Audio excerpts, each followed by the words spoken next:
Data analytics में तो सब उतरना चाहते हैं, मगर क्या कोई गारंटी है कि आप एक ग्रेट डेटा एनालिस्ट बन पाओगे? हर डेटा एनालिस्ट गुड नहीं होता और her good data analyst great नहीं होता। एक ग्रेट डेटा एनालिस्ट में बियॉन्ड नंबर क्रंचिंग, कम्युनिकेशन और प्रोएक्टिवनेस जैसे स्किल्स होना बहुत जरूरी है। लेकिन इस तक पहुंचने का क्या तरीका है, क्या रास्ता है, ये काफी पेचीदा सवाल है। तो आज के इस वीडियो में हम बात करेंगे उन सीक्रेट इंग्रेडिएंट्स की जो एक ग्रेट डेटा एनालिस्ट की पहचान होते हैं। आइए शुरुआत में ये समझते हैं कि एक गुड और ग्रेट डेटा एनालिस्ट में क्या फर्क होता है। इस बात को हम क्रिकेट की एनालॉजी से समझते हैं।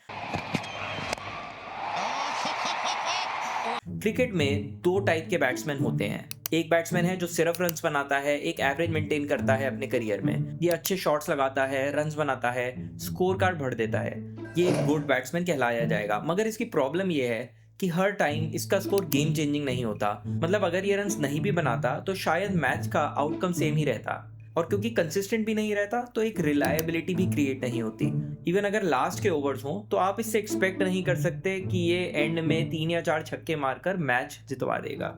और दूसरा प्लेयर है जो सिर्फ रन्स नहीं बनाता, मगर जब टीम प्रेशर में होती है तब मैच की डायरेक्शन बदल देता है। आपका इस बैट्समैन पे एक अंदर से भरोसा आता है, क्योंकि ये बैट्समैन एकदम कंसिस्टेंट रहा है। टफ से टफ सिचुएशन में, हाई प्रेशर सिचुएशन में टीम को बाहर निकाला है, टीम को जिताया है। और रही बात इसकी बैटिंग स्किल्स की, वो तो फॉर ग्रांटेड अच्छे हैं और कंसिस्टेंट हैं। ये एक पहचान होती है ग्रेट बैट्समैन की। ठीक इसी तरह एक अच्छा डेटा एनालिस्ट आपको नंबर्स देगा, लेकिन एक ग्रेट डेटा एनालिस्ट आपको कहानी सुनाएगा जो डिसीजंस लेने में क्लैरिटी देगा और बिजनेस को ग्रो करवाने में एक पिवटल रोल प्ले करेगा।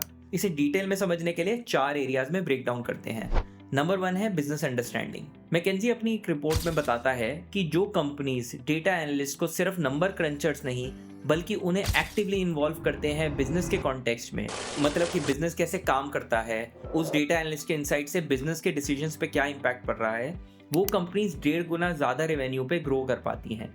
और ऐसी कंपनीज को कहते हैं एनालिटिकल लीडर्स, क्योंकि इनका एक मेजर फोकस होता है अपनी एनालिटिक्स के डिपार्टमेंट पे, एनालिटिक्स टीम्स पर। एक डेटा एनालिस्ट से पूछो कि ये मंथ की सेल्स कितनी हुई, तो वो एक एसक्यूएल क्वेरी लिखेगा, डेटा निकालेगा और क्विकली रिस्पॉन्ड कर देगा और आपको जवाब दे देगा। लेकिन एक ग्रेट डेटा एनालिस्ट वही क्वेश्चन सुन के एक डिफरेंट अप्रोच लेगा। वो सिर्फ मंथ की सेल्स फिगर्स ही नहीं, बट कॉन्टेक्स्ट बिल्ड करके पॉइंट आउट करेगा कुछ आउटलायर्स को, जैसे लास्ट मंथ की सेल्स से कितना ज्यादा किया इस मंथ ने, या फिर इस मंथ की सेल्स इसलिए ड्रॉप हुई क्योंकि पीक सीजन नहीं था, या फिर कंपटीशन का ट्रेंड भी सिमिलर था। और उससे भी एक कदम आगे जाके वो सजेस्ट करेगा कि कैसे सेल्स को इंप्रूव किया जाए from historical data and market understanding. मतलब वो डेटा को इंडिपेंडेंटली नहीं देखता, वो उसे बिजनेस के पजल का एक हिस्सा मानता है। ग्रेट एनालिस्ट हमेशा ओवरऑल कॉन्टेक्स्ट को समझते हैं और इम्पैक्टफुल आइडियाज कॉन्स्टेंटली सोचते हैं to improve the business. Number 2 है स्टोरी टेलिंग। स्टोरी टेलिंग एक बहुत इंपॉर्टेंट आर्ट है जो एक ग्रेट डेटा एनालिस्ट का स्किल सेट होनी चाहिए। ये मैं नहीं कह रहा, ये दुनिया का सबसे प्रेस्टीजियस और पुराना कॉलेज हार्वर्ड ने कहा है। According to Harvard business review article, story telling with data is one of the top 3 skills companies demand from analytics today. मतलब कि एक एनालिस्ट का टॉप 3 स्किल्स में से एक स्किल होना चाहिए स्टोरी टेलिंग। सिर्फ यही नहीं, वो ये भी कह रहे हैं कि many companies have began including data story telling as a required skill in analyst job description, while others have opted to hire for data storyteller positions to supplement their existing analytics team's abilities। मतलब कि story telling या तो data analytics की job का job description में होता है, या फिर कंप्लीटली एक नई पोजीशन स्टोरी टेलर की बन रही है इंस्टेड ऑफ एनालिटिक्स। सोचिए, एक तरफ सीनियर लीडर्स को डेटा आप 15 स्लाइड्स की प्रेजेंटेशन में दो जिसमें भर के चार्ट्स हो, भर के डेटा हो और ट्रेंड्स हो, और दूसरी तरफ एक सिंपल प्रेजेंटेशन जिसमें 3 स्लाइड्स हो जो इम्पैक्ट की बात करें, जो चेंजेस और रेड अलर्ट्स को हाईलाइट करें एंड रिकमेंडेशन दें विद क्लियर रीजंस, और इसे प्रेजेंट करें इन अ स्टोरी फैशन। आपको क्या लगता है किसमें आपकी बात सुनी जाएगी और इम्पैक्ट क्रिएट होगा ऑन द बिजनेस? नंबर 3 है प्रोएक्टिव अप्रोच।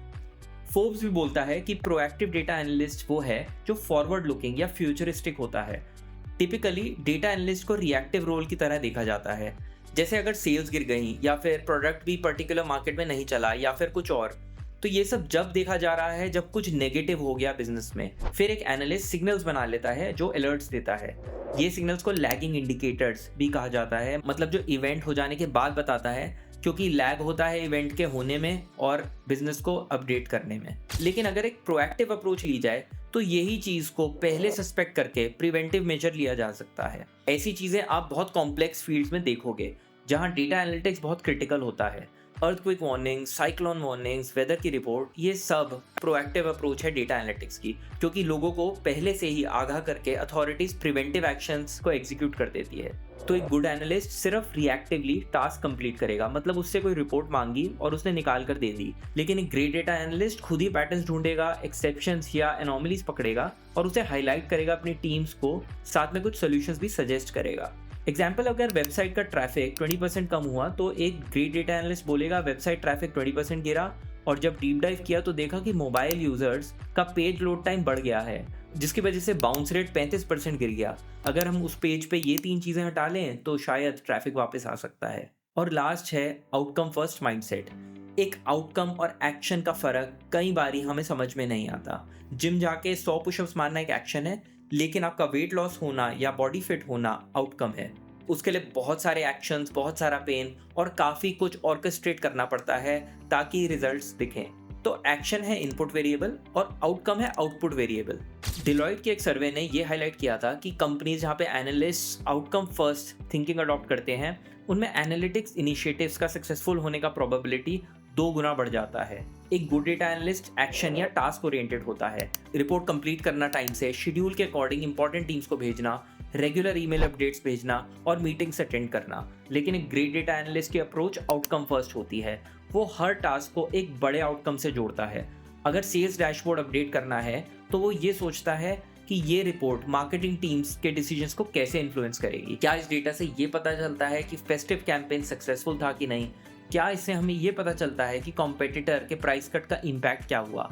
मतलब उसके दिमाग में सिर्फ टास्क कंप्लीट नहीं होता, बल्कि बिजनेस डिसीजन इंप्रूवमेंट होता है। वो अपने एक्शंस को हर आउटकम के कॉन्टेक्स्ट में मैप करता है और यही चीज़ उसके डैशबोर्ड्स को भी शेप करती है कि वो क्या एनालिसिस दिखा रहा है और किस तरह। तो दोस्तों, ये एक क्लियर डिफरेंस था एक गुड और एक ग्रेट डेटा एनालिस्ट में। उम्मीद करता हूँ कि आपको हेल्पफुल लगा होगा।